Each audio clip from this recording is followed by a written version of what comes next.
दोस्तों नमस्कार। आज मैं सामान्य भूगोल जो प्रत्येक चाहे किसी प्रकार का एग्जाम हो, चाहे आप टॉप लेवल से लेकर एकदम नीचे तक डाउन तक जाते हैं, तो इस टॉपिक से जिसे आप सामान्य भूगोल या सामान्य भारत का भूगोल आप कह सकते हैं, इस टॉपिक से कुछ न कुछ क्वेश्चन रहता है। आज हम लोग बस अपने भूगोल के बारे में, ठीक है, सामान्य भूगोल अपने देश के बारे में कुछ बातें जानेंगे जहां से बहुत सारे क्वेश्चन पूछा जाता है। सबसे पहले दोस्तों एक बात आपको जानना होगा कि भारत का देशांतर और अक्षांश रेखाएं क्या क्या है। ठीक है, कहां से कहां तक मेरा विस्तार है, यानी देशांतर विस्तार कितना है और अक्षांश विस्तार कितना है। अगर उससे पहले हम आपको एक बात बताते हैं कि अगर हम देशांतर रेखा की बात करें तो एक ग्लोब छोटा सा मैं यहाँ पर बना रहा हूं, आप ध्यान देंगे तो देशांतर रेखा जो आपको सीधा दिखाई पड़ेगा, जो कि दो ध्रुवों को बीच मिलाती है, जिसे आप ऊपर नॉर्थ पोल और नीचे साउथ पोल कहते हैं। तो दो ध्रुवों को बीच में मिलाने वाली रेखा को देशांतर रेखा कहा जाता है। और इधर इसे हम पूर्वी गोलार्ध कह सकते हैं, ठीक है, या कहते भी हैं पूर्वी गोलार्ध, ये 180 डिग्री। इधर पश्चिमी गोलार्ध, ठीक है, पश्चिमी गोलार्ध जो कि 180 डिग्री भी यहाँ पे लिखेंगे। तो इधर आपका वेस्ट हो गया, इधर आपका ईस्ट हो गया, ठीक है।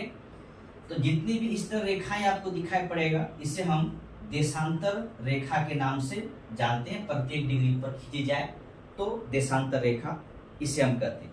देशांतर रेखा से बस इतना समझें दोस्तों कि देशांतर रेखा से किसी देश का समय की जानकारी मुझे मिलती है, उस देश का समय कितना होता होगा, फिलहाल कितना बचता होगा। जैसे भारत की देशांतर रेखा, आप कितने डिग्री पर भारत का मानक समय रेखा है, तो आप बोलते हैं ना कि भारत का मानक समय रेखा 82.5 डिग्री ईस्ट, ठीक है, ये कहते हैं। तो भारत का मानक समय रेखा कितना है? 82.5 डिग्री ईस्ट, यानी भारत किधर है? पूरब की तरफ। पहली बात तो समझ में आया, पूरब की तरफ। अगर हम अक्षांश रेखा की बात करें तो कहा जाता है कि पृथ्वी को दो बराबर भागों में जो रेखा बांटती है उसे हम अक्षांश रेखा कहते हैं। तो यहाँ पर हम एक लाइन खींचे जिसे हम 0 डिग्री कहते हैं, और इसे हम विषुवत रेखा के नाम से जानते हैं, इक्वेटर लाइन के नाम से जानते हैं, विषुवत रेखा, ठीक है, विषुवत रेखा के नाम से जानते हैं। ठीक, इसके ऊपर हम जाएंगे, यहाँ हमारा नॉर्थ पोल होगा जो कि 90 डिग्री होगा। नीचे हम आएंगे तो साउथ पोल होगा, ये भी 90 डिग्री होगा, ठीक है। तो यहाँ पर हम प्रत्येक डिग्री पे एक रेखा खींच सकते हैं इस तरह करके, ठीक है। इसी में हम आपको बताएंगे कर्क रेखा भी और मकर रेखा भी, ठीक है। तो अब यहाँ पे देखा जाए कि भारत कहाँ पर है, तो इसे हम उत्तरी गोलार्ध कहते हैं और नीचे हम दक्षिणी गोलार्ध कहते हैं। भारत कहाँ पर है? उत्तरी गोलार्ध में। अगर एक तरह से देखा जाए, अगर अक्षांश रेखा की तरफ से देखा जाए तो भारत उत्तरी गोलार्ध में, देशांतर रेखा की तरफ देखा जाए भारत पूर्वी गोलार्ध में। तो आप कह सकते हैं भारत उत्तर पूर्वी गोलार्ध में है, ठीक है। अगर हम एक ही ग्लोब को देखें, अगर हम इसी में देशांतर रेखा और अक्षांश रेखा खींच दिया जाए, ठीक है, इस तरह कर दिया जाए, तो भारत यहाँ पर है, ठीक है, भारत यहाँ पर है। तो आप इसे कह सकते हैं भारत उत्तरी पूर्वी गोलार्ध में है, ठीक है। इतना तो आपको समझ में आ गया होगा कि भारत कहाँ पर है? उत्तरी पूर्वी गोलार्ध में। चलिए इसको मिटाते हैं, ठीक। अब हम आते हैं कि भारत को आपको समझ में आ गया, भारत है कहाँ। अगर एक ही लाइन में पूछा जाए तो आपको बहुत से किताबों में लिखा होगा भारत उत्तरी गोलार्ध में है, लेकिन इसी को थोड़ा सा टफ बना दिया जाए तो आप ध्यान रखिएगा भारत उत्तरी पूर्वी गोलार्ध में है, ठीक। चलिए आगे बढ़ते हैं। तो अब हम यहाँ से आपको बताना चाहेंगे कि भारत का अक्षांश रेखा और देशांतर रेखा कितना कितना है, ठीक है। तो पहले हम अक्षांश रेखा की बात करते हैं। अगर हम मुख्य बिंदु की बात करें तो 8 डिग्री 4 मिनट नॉर्थ से भारत शुरू होती है और 37 डिग्री 6 मिनट नॉर्थ में भारत समाप्त होती है। ये है अक्षांश रेखा। ध्यान रखिएगा मैं क्या बोल रहा हूं कि अगर मुख्य बिंदु की बात करें तो भारत 8 डिग्री 4 मिनट नॉर्थ से 37 डिग्री 6 मिनट नॉर्थ तक ये मेरा विस्तार है। लेकिन अगर हम दक्षिणतम बिंदु की बात करें कि हमारा दक्षिणतम बिंदु कहां पर है, ध्यान रखिएगा ये निकोबार द्वीप है। तो ग्रेट निकोबार यानी यहाँ पर मेरा लास्ट 6 डिग्री 4 मिनट पर एक द्वीप है जिसे हम इंदिरा पॉइंट के नाम से जानते हैं। ठीक है, क्या नाम है? इंदिरा पॉइंट। ठीक है, इंदिरा पॉइंट के नाम से जानते हैं। और यही इंदिरा पॉइंट हमारा दक्षिणतम बिंदु है जो कि 2004 के सुनामी में ये डूब चुका था। ठीक है, अभी रिसर्च में आया है कि फिर से ये सामने दिखाई पड़ने लगा है। तो हमारा दक्षिणतम बिंदु 6 डिग्री 4 मिनट इंदिरा पॉइंट है जो कि ग्रेट निकोबार द्वीप में है। और ये आपका मुख्य बिंदु जो मेरा भारत का है तो वो है आपका 8 डिग्री 4 मिनट नॉर्थ। ये कन्याकुमारी से शुरू होती है और ये लद्दाख की ऊपरी सीमा काराकोरम 37 डिग्री 6 मिनट नॉर्थ में समाप्त होती है। ठीक है, तो ये मेरा अक्षांश विस्तार है 8 डिग्री 4 मिनट से 37 डिग्री 6 मिनट नॉर्थ। ठीक है, ये मेरा अक्षांश विस्तार है। अगर हम देशांतर विस्तार की बात करें तो आपको पता है 68 डिग्री 7 मिनट से शुरू होकर 97 डिग्री 25 मिनट ईस्ट। ठीक है, 97 डिग्री 25 मिनट ईस्ट। तो यहां भी ईस्ट लिखेंगे। तो अगर हम देशांतर रेखा की बात करें तो देशांतर रेखा में आप ध्यान देंगे कि 68 डिग्री 7 मिनट ईस्ट से 97 डिग्री 25 मिनट ईस्ट तक मेरा देशांतर विस्तार है भारत का। ठीक है, तो भारत का देशांतर विस्तार 68 डिग्री 7 मिनट ईस्ट से लेकर 97 डिग्री 25 मिनट ईस्ट तक है। अब आप इसी को देखिए यहाँ पर, अगर हम देशांतर बिंदु के बीच में अंतर कितना है और अक्षांश बिंदु के बीच में अंतर कितना है, भारत का जो देशांतर विस्तार है वो कितना है और अक्षांश विस्तार कितना है। तो अगर आप कैलकुलेशन करेंगे दोनों को घटाएंगे, 37 में 8 को घटाइएगा और 97 में 68 को घटाइएगा तो दोनों तरफ से आपको दिखाई पड़ेगा 29 डिग्री। ठीक है, दोनों तरफ से आपको दिखाएगा जैसे कि आपने 97.25 और इधर आपका 68.7। ठीक है, इसको घटाएंगे तो मोटा मोटी 29। उसी प्रकार 37.6 को 8.4 से घटाएंगे तो मोटा मोटी 29 से थोड़ा ज्यादा। तो दोनों तरफ से देखिएगा तो भारत का देशांतर विस्तार या अक्षांश विस्तार लगभग बराबर है। ठीक है, लगभग बराबर है, ध्यान रखिएगा। भारत का देशांतर विस्तार और अक्षांश विस्तार भारत का बराबर है। ठीक है, अब इसीलिए ये तो सर्वविदित है कि सूर्य पूरब से उगती है। तो इसीलिए आपने सुना होगा कि या कभी आपके जहन में या कभी आपसे सवाल गुजरा होगा कि भारत का अरुणाचल प्रदेश या कह सकते सबसे पूर्वी बिंदु पर, ठीक है, अरुणाचल प्रदेश में अगर सूर्य 5 बजे सुबह उगती है तो भारत का सबसे पश्चिमी बिंदु यानी गुजरात में सूर्य 7 बजे सुबह उगेगी। अगर आपको पूर्वी बिंदु पूछा जाए तो ध्यान रखेंगे कीवीथु।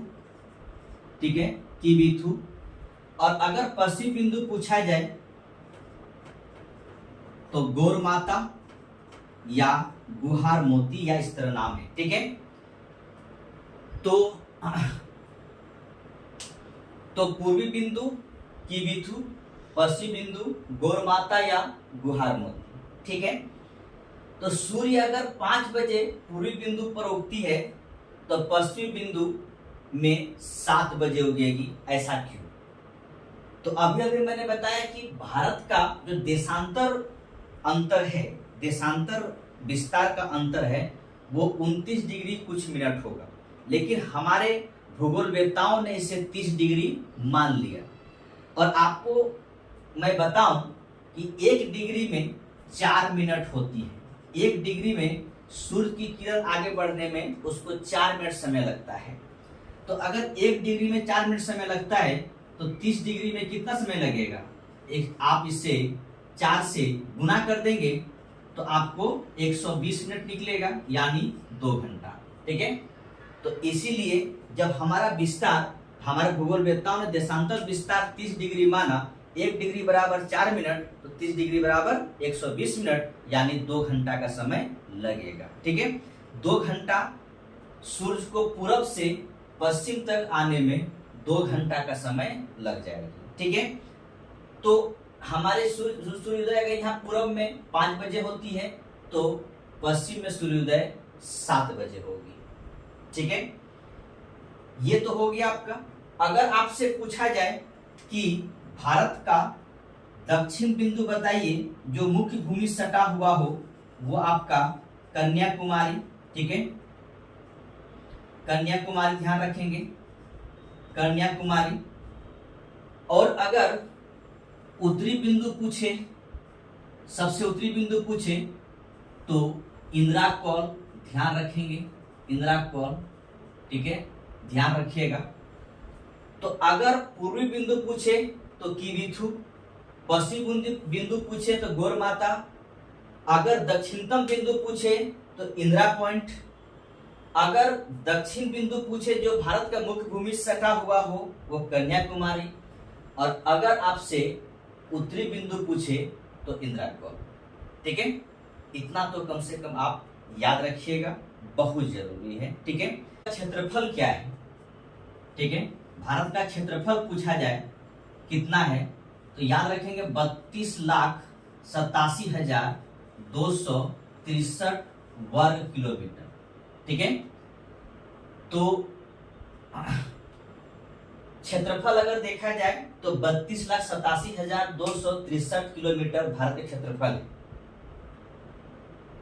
अब यहां पर एक बात और ध्यान रखेंगे कि बहुत से किताबों में आपको मिल जाएगा, एनसीईआरटी में भी दिखाई पड़ेगा 32.8 लाख वर्ग किलोमीटर। ठीक है, ये लिखा मिलेगा।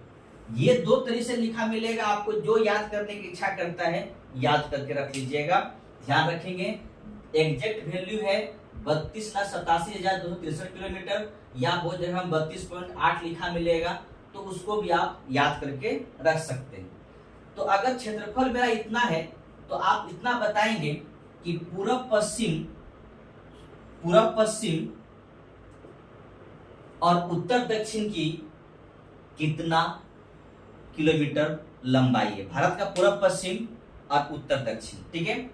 अगर हम भारत का पूरब पश्चिम की बात करें, ठीक है, भारत का पूरब पश्चिम की बात करें, यानी भारत का ये बिंदु पूरब से लेकर पश्चिम तक या पश्चिम से लेकर पूरब तक देखा जाए तो कितना किलोमीटर है? 2933 किलोमीटर। ठीक। अगर उत्तर दक्षिण की बात करें तो 3214 किलोमीटर, यानी 3214 किलोमीटर। दोस्तों ध्यान रखिएगा कि पूरब पश्चिम की लंबाई 2933 किलोमीटर और उत्तर दक्षिण की लंबाई भारत का वो 3214 किलोमीटर। तो आप इतना सा सवाल कर सकते हैं, जब हमारा देशांतर विस्तार और अक्षांश विस्तार अगर समान है, यानी दोनों तरफ से 29 डिग्री कुछ है या 30-30 मान लिया जाए, तो फिर ये बीच में दूरियां क्यों कम है? ठीक है, कि भारत का उत्तर और दक्षिण में अधिक दूरी है, पूर्व पश्चिम में कम क्यों है? दोस्तों इस बात का ध्यान रखिएगा कि अक्षांश रेखा सदैव 2 अक्षांशों रेखा की जो दूरी होती है वो सदैव एक समान होता है। ठीक है, दो अक्षांश रेखाओं की बीच की दूरी सदैव समान होती है, चाहे विषुवत रेखा में लिया जाए या नॉर्थ पोल या साउथ पोल में लिया जाए। कहीं पर भी हम देखेंगे दो अक्षांश रेखाओं के बीच की दूरी समान होती है, लेकिन दो देशांतर रेखाओं के बीच की दूरी समान नहीं होती है। आपको पता होना चाहिए इस बात को लेकर कि जब हम देशांतर रेखा देशांतर रेखा को मापें, तो जब पोल के पास जाते हैं, चाहे नॉर्थ पोल हो या साउथ पोल हो, उत्तरी ध्रुव हो या दक्षिण ध्रुव हो, वहां पर बहुत कम दोनों के बीच में दूरियां होती है। जब वहीं पर हम अगर विषुवत रेखा के पास देखें तो दो देशांतर रेखाओं के बीच की दूरी सबसे ज्यादा होती है। ठीक है, तो देशांतर रेखाओं के बीच की दूरी सारे ग्लोब में एक समान नहीं होती है, जबकि अक्षांश रेखाओं के बीच की दूरी सारे ग्लोब में या पूरे वर्ल्ड में देख लिया जाए तो एक समान होती है। ठीक है, तो इसीलिए जो ये हमारा जो पूर्व पश्चिम की लंबाई है, ये देशांतर रेखाओं की लंबाई यहाँ पर 2933 और अक्षांश रेखाओं की लंबाई 3234, ध्यान रखें, सॉरी 3214, ये आपको याद रखिएगा। ये पूर्व पश्चिम और उत्तर दक्षिण की लंबाई है। ठीक है, अब अगर यहाँ इसको मिटा देते हैं, एक लाइन और खींचते हैं यहाँ पर, तो आपको पता है कि भारत जो है, भारत को दो बराबर भागों में बांटने वाली जो रेखा है वो कर्क रेखा है। ठीक है, भारत को दो बराबर भागों में बांटने वाली रेखा को हम कर्क रेखा के नाम से जानते हैं, और ये कितना डिग्री पर है? 23.5 डिग्री नॉर्थ। ठीक है, तो भारत को बीचों बीच दो बराबर भागों में बांटने वाली रेखा जो है वो है आपका कर्क रेखा। ठीक है, और कर्क रेखा क्या है? ये भारत को दो बराबर भागों में बांटती है। अब यहाँ पे बात ये आएगी कि कितने राज्य होकर कर्क रेखा गुजरती है। अगर मैं इधर से देखूं तो पहला राज्य आपका गुजरात, ठीक है, सेकंड राजस्थान, थर्ड मध्य प्रदेश, चौथा छत्तीसगढ़, इसके बाद झारखंड, फिर पश्चिम बंगाल, ठीक है, उसके बाद त्रिपुरा और लास्ट में मिजोरम। तो आप जोड़ लीजिए कितना राज्य हुआ? 1 2 3 4 5 6 7 8। तो हमारे 8 राज्यों से होकर कर्क रेखा गुजरती है। मैं बता रहा हूं, फिर से याद कर लेंगे। पहला राज्य गुजरात, सेकंड राजस्थान, थर्ड मध्य प्रदेश, चौथा छत्तीसगढ़, पांचवा झारखंड, छठा बंगाल, फिर त्रिपुरा और मिजोरम। ठीक है, अब इसे एक सिलसिलेवार ढंग से आप याद कर सकते हैं कि पश्चिम से पूरब जाए कौन कौन राज्य मिलता है और पूरब से पश्चिम आए कौन कौन राज्य मिलता है। लेकिन एक ट्रिक है, बहुत आसान सा ट्रिक है, जिसमें से कहा जाता है, ये ट्रिक सबको मालूम होगा या बहुतों को मालूम होना चाहिए कि एक ट्रिक है कि मित्र पर गमछा झाड़। ठीक है, मित्र पर गमछा झाड़, ठीक है, गमछा झाड़। देखिए यहाँ पर 8 राज्य आ जाएगा, मिजोरम, त्रिपुरा, पश्चिम बंगाल, राजस्थान, गुजरात, मध्य प्रदेश, छत्तीसगढ़ और झारखंड। ठीक है, तो ये ट्रिक है, इसमें आपको ये याद हो जाएगा कि किस किस राज्य से गुजरती है। लेकिन एक बात ये याद नहीं होगा कि वो सिलसिलेवार ढंग से, यानी पूरब से पश्चिम या पश्चिम से पूरब उनको राज्य पड़ता है, ये आपको नहीं याद होगा। एग्जाम में आपको पूछना ये शुरू कर दिया गया है कि कर्क रेखा को आप पूरब से पश्चिम या पश्चिम से पूरब सजाइए। ठीक है, किन किन राज्यों से होकर गुजरती है। तो ये इस ट्रिक से आपको इतना से याद होगा कि किन किन राज्यों से होकर गुजर रही है मित्र पर गमछा झाड़। ठीक है, मित्र पर गमछा झाड़ से आप समझ में आ जाएगा ये मिजोरम, त्रिपुरा, पश्चिम बंगाल, राजस्थान, गुजरात, मध्य प्रदेश, छत्तीसगढ़ और झारखंड। ठीक है, इतने राज्यों से होकर, 8 राज्यों से होकर हमारा कर्क रेखा गुजरती है। अब कर्क रेखा के इसी से आपको जलवायु पर पता चल जाएगा कि कर्क रेखा से ऊपर की हम जलवायु की बात करें तो भारत जलवायु कहा जाएगा उष्ण, ठीक है, उपोष्ण कटिबंध।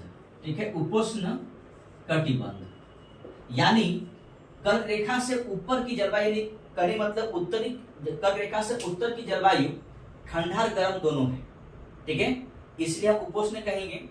जैसे कि बिहार की बात किया जाए, बिहार में अभी वर्षा हो रही है, बाढ़ की स्थिति है, यहाँ पे फिलहाल गर्मी है, लेकिन जो ही बिहार से थोड़ा सा ऊपर जाए हम तो आपको ठंडी महसूस होना शुरू हो जाएगा, ठीक है। तो ऐसे भारत के कुछ ऐसे राज्य हमारे पास है जहाँ सदैव ठंड ही रहता है, गर्मी की कोई चांस नहीं है। तो भारत के कुछ ऐसे राज्य भी हैं जहाँ पर सदैव गर्मी रहता है, ठंड का कोई चांस नहीं है। इसीलिए अगर हम कर्क रेखा के दक्षिण की तरफ चले हम, ठीक है, तो जिसमें से दो राज्य ध्यान रखिए, एक केरल, यहाँ पर एक तमिलनाडु राज्य ऐसा है, जहाँ पर केरल तमिलनाडु में कभी भी ठंडा नहीं लगती, इसलिए वहाँ के लोग काला काला होते हैं और जम्मू कश्मीर के लोग गोरा होते हैं, मध्य प्रदेश के लोग गोरा होते हैं, उत्तराखंड के लोग गोरा होते हैं। क्यों? क्योंकि वहाँ पर जलवायु कैसा है, ठंडी है, ठीक है। तो कर्क रेखा के नीचे उष्ण कटिबंध, कर्क रेखा से ऊपर उपोष्ण कटिबंध। अगर एक लाइन में बोला जाए आपको कि भारत का जलवायु किस प्रकार का है, तो आप कह सकते हैं उष्ण कटिबंध, ठीक है। लेकिन अगर आपको थोड़ा सा डिटेल पूछा जाए तो आप कह सकते हैं कि कर्क रेखा के नीचे या दक्षिण की तरफ जलवायु उष्ण कटिबंध है और कर्क रेखा के ऊपर है उत्तर की तरफ जलवायु उपोष्ण कटिबंध है, ठीक है। अब यहाँ पर से एक बात और देखिए कि भारत का जो अंतर्राष्ट्रीय सीमा रेखा है वो किन किन देशों से लगता है, ठीक है। ये बातें आपको जानना जरूरी है कि भारत का अंतर्राष्ट्रीय सीमा रेखा किन किन देशों से लगती है, ये भी आपको जानना जरूरी है। तो देखिए मैं आपको बता रहा हूँ, आप इसको थोड़ा सा ध्यान देंगे। भारत का जो सीमा रेखा है वो किन किन देशों से लगती है। देखिए यहाँ पर आपका अंतर्राष्ट्रीय सीमा रेखा में यहाँ पे पहला होगा पाकिस्तान, ठीक है। यहाँ पर थोड़ा सा अफगानिस्तान, मात्र 106 किलोमीटर, ठीक है। वो भी कहा जाता है कि पाकिस्तान ने हथियार रखा है वो क्षेत्र। इसके बाद यहाँ पर चीन, ठीक है, चीन है। फिर इस जगह पर नेपाल है, ठीक है, यहाँ भूटान है, ठीक है। इसके बाद यहाँ पर म्यांमार है, यहाँ पर बांग्लादेश है, तो आप देख लीजिए कितना राज्य है, कितना देश है जो हमारा भारत से सीमा रेखा बनाती है। तो पाकिस्तान, अफगानिस्तान, चीन, नेपाल, भूटान, म्यांमार और बांग्लादेश। अब इसमें एक सवाल आता है कि सबसे बड़ी अंतर्राष्ट्रीय सीमा रेखा कौन सा है या किस देश के साथ में मेरा लगता है, ठीक है। ये कितना बार पूछा हुआ क्वेश्चन है और आपसे पूछ भी सकता है कि सबसे बड़ा अंतर्राष्ट्रीय सीमा रेखा को किस देश के साथ में लगता है। ध्यान रखिएगा वो आपका है बांग्लादेश, ठीक है। बांग्लादेश के साथ में अंतर्राष्ट्रीय सीमा रेखा सबसे लंबी हमारी है, ठीक है। याद रखेंगे अंतर्राष्ट्रीय सीमा रेखा की बात किया जाए तो सबसे लंबी अंतर्राष्ट्रीय सीमा रेखा बांग्लादेश के साथ लगती है, ठीक है। ये बातें आप याद रखेंगे। लगभग आप लोग देख लीजिएगा, लेकिन मुझे जहां तक याद आ रहा है 4096 किलोमीटर इसकी दूरी है, ठीक है। तो सबसे बड़ी सीमा रेखा बांग्लादेश के साथ में लगती है, ठीक। इतना तो आपको मालूम हुआ। आगे बढ़ते हैं। देखिए यहाँ पर हमारा इधर नीचे अरब सागर, ये आपका बंगाल खाड़ी, यहाँ पर लक्षद्वीप और यहाँ पर अंडमान निकोबार द्वीप समूह। नीचे मेरा हिंद महासागर है, इसलिए इस पार्ट को याद रखेंगे। इस पार्ट को हम प्रायद्वीपीय भारत के नाम से जानते हैं, क्योंकि प्रायद्वीपीय भारत इसलिए कहते हैं इसको हम, क्योंकि तीनों तरफ से पानी से घिरा हुआ है और एक कीप के आकार नीचे है, इसलिए इसे हम प्रायद्वीपीय भारत के नाम से जानते हैं। अब यहाँ पर आपको एक बात ध्यान रखिएगा कि यहाँ पर अरब सागर है, बंगाल खाड़ी, हिंद महासागर है। इसका मतलब है कि ये क्षेत्र जो है वो हमारा पानी से घिरा हुआ है, ठीक है। तो कितने ऐसे राज्य हैं जो पानी से घिरा हुआ यानी समुद्र से सटा हुआ है। तो ध्यान रखेंगे वो राज्य आपका 9 होगा। कैसे 9 होगा? ये आपका गुजरात है, ठीक है, गुजरात है, यहाँ पे आपका महाराष्ट्र है, नीचे गोवा है, ठीक है, कर्नाटक है और केरल है, यहाँ पे तमिलनाडु है, ऊपर में आंध्र प्रदेश, उड़ीसा और यहाँ पर पश्चिम बंगाल। तो अगर हम पश्चिमी घाट में देखें तो 5 राज्य और पूर्वी घाट में देखें तो मेरा कितना 4 राज्य, ठीक है। तो पश्चिमी घाट में 5 राज्य और पूर्वी घाट में 4 राज्य, इस प्रकार कुल मिलाकर 9 राज्य मेरे पास ऐसा है जो पानी से घिरा हुआ है या समुद्र से घिरा हुआ है। और इन्हीं 9 राज्यों में अपनी अपनी बंदरगाहें हैं जो कि हम विदेश से सामान लाते भी हैं और पहुंचाते भी हैं। यानी पानी वाला जो जहाज जिसे कहते हैं डॉकयार्ड जहाँ पे बना हुआ हो, इन्हीं सब राज्यों में है, इन्हीं 9 राज्यों में है, ठीक है। तो आपको पता भी है कि सबसे पहले जो हमारे यहाँ वास्को डी गामा आए, केरल ही आए थे, वहीं पर उसका स्वागत किया गया था। तो यहीं पर कालीकट बंदरगाह। तो इतना सब हो गया। अब यहाँ पे बात ये आती है कि इसके बाद ये क्षेत्र जो है आपका है, यहाँ से ये क्षेत्र लिया जाए तो ये पूरा का पूरा क्या है आपका कि भूमि से घिरा हुआ है। तो आपको ये होना चाहिए कि भारत का जो सीमा रेखा है वो कितना दूर तक भूमि से घिरा हुआ है। यानी भारत का इस प्रकार भारत का 2 सीमा रेखा हो जाएगा, क्योंकि एक पानी से घिरा हुआ और एक भूमि से घिरा हुआ, ठीक है। तो अगर भूमि से घिरा हुआ सीमा रेखा की बात करें, ठीक है, तो ध्यान रखेंगे वो है आपका 15,200 किलोमीटर, ठीक है। अगर हम भूमि की बात करें भारत का सीमा, ठीक है, यहां से लेकर यहां तक, तो 15,200 किलोमीटर। और अगर हम मुख्य भूमि की बात करें कि पानी से घिरा हुआ भारत की सीमा रेखा कितना है, जल सीमा रेखा कितना है, तो वो हो जाएगा 6100 किलोमीटर, ठीक है। लेकिन अगर हम द्वीप को भी ले ले हम, ठीक है, दोनों तरफ द्वीप है, ये द्वीप को भी ले ले हम, तो ये बढ़कर 6100 से बढ़ के हो जाएगा 7516.6 किलोमीटर, ठीक है, 7516.6 किलोमीटर। तो अगर भूमि सीमा रेखा देखा जाए, स्थल सीमा रेखा देखा जाए तो 15,200 किलोमीटर। और अगर हम जल सीमा रेखा देखा जाए तो 6100 किलोमीटर। लेकिन अगर हम जल सीमा रेखा के साथ में हम द्वीप को भी जोड़ दिया जाए तो 7516.6 किलोमीटर। दोस्तों ये एक मोटा मोटी ये एक रफली फिगर है, यहाँ पर ये खत्म नहीं है। मैं दूसरा वीडियो इसका लेकर फिर से आऊंगा।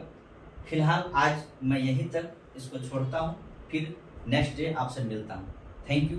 जय हिंद, जय भारत।